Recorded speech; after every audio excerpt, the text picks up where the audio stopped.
Chapter 1. Rooms, Doors, and Scripts. The mind of the dreamer is the field.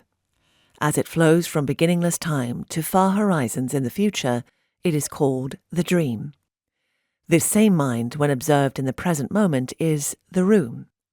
The room is the mental space of time, space, causality, and personality, and it is the arena in which all phenomena are experienced.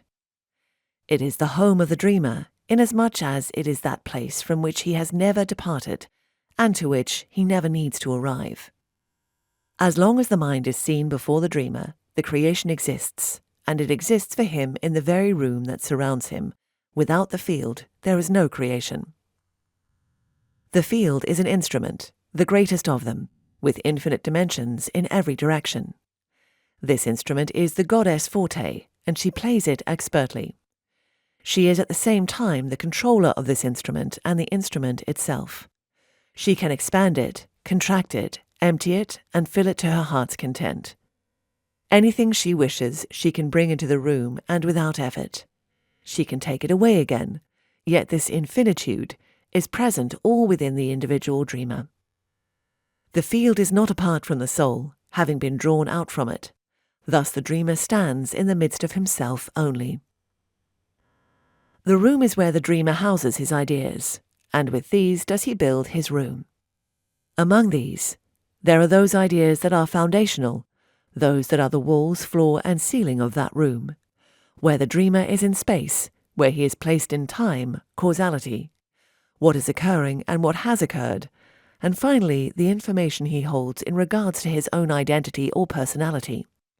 These are the four foundational ideas of any room. Where am I? Is the dreamer's idea of space. What time is it? Is his idea of time, greater than simply clock time in his world. It is also the idea that places him in a timeline of days, months, years, ages, and so on. From this information, he discerns the causality relevant to the room he is in. What is going on? Asks what is happening in the present, that is, in the current room, and what happened? Asks what occurred in previous rooms, and how that is relevant to the room he is currently in. Intertwined with these is the question, who am I? This draws out the dreamer's ideas about his own individuality, who he believes himself to be, and thus how this relates to the other foundational ideas. All of this calculation is completed very quickly and subtly, and builds the dreamer's room below his threshold of awareness. Beyond the foundational ideas, there are the myriad concepts that any dreamer believes that decoratively furnish the room. These ideas give the basis for writing programs, for building sets, and for painting the narrative of the dreamer. They are built on conviction and can be dismantled by its opposite. They concern that which the dreamer believes to be true and untrue, from the color of the wallpaper, to the head of state, to the nature of the highest reality. All such ideas hum in the background of any room. Even within one room, there are ideas about other rooms, tangential to the present one. For example, beyond one's perception of space, it is assumed that the space continues. That is, I am standing on this road, and around the bend the road continues. That is an idea about an adjoining room, but it is only an idea inside the present room. It does not have any intrinsic reality until one opens a door and enters that specific room. This is also true for rooms that are beyond one's perception of time, such as the room that one was just in, or that he will soon enter. They are nothing but ideas that are furnishing his present experience. There are no rooms that are past, future, or beyond the mind that one is experiencing. The mind, when captured in the present, is the room, but the mind is ever restless and changing. This flux of the mind, the change of conditions in the room, is the dreamer opening doors. When he opens a door and enters the next room, the field changes. The mental flow is relentless and effortless, and dreamers open and close numberless doors in a single day. Passing from one room to the next is natural to a dreamer, and when he opens a door and enters a new room, he instinctively rebuilds his foundational ideas. Where am I? What time is it? What happened? And so forth.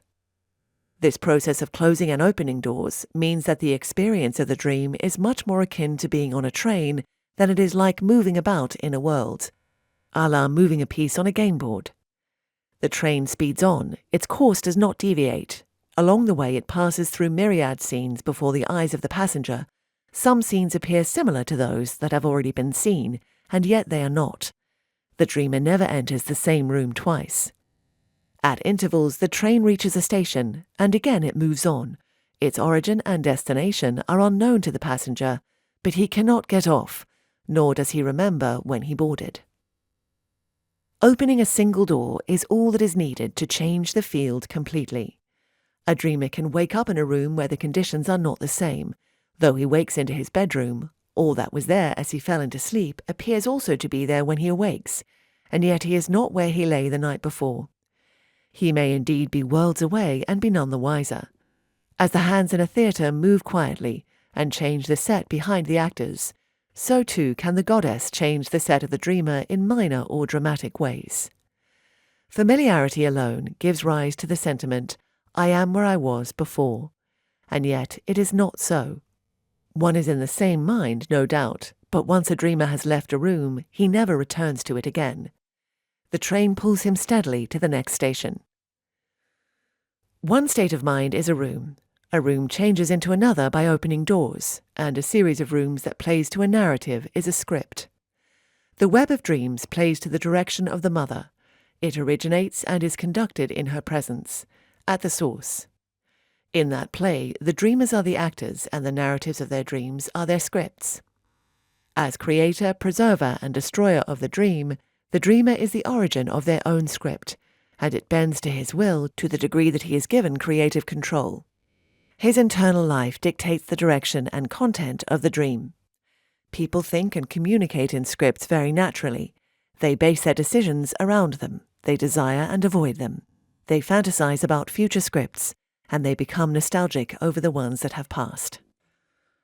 If one wants to change or direct the narrative, he must go to the source and do it there. If two or more dreamers overlap their dreams, it is the more lucid and more powerful of them that controls the direction of the script, and the others become the cast alongside them in the narrative. The life of the dreamer is his script, which unfolds without ceasing. It is the route that his train is following. Thus, the play of the entire net of being is not unlike a vast map of interweaving train routes, sometimes merging, at others diverging and running alone. Behind all of this is that scripting that directs the whole, that is destiny. The mother is the author of every event, every character arc, and every interaction. When seen from the vantage of the individual, it is the dream, but when seen from the source of all dreams, then it is the grandest play of all, destiny, the will of the goddess, and nothing else.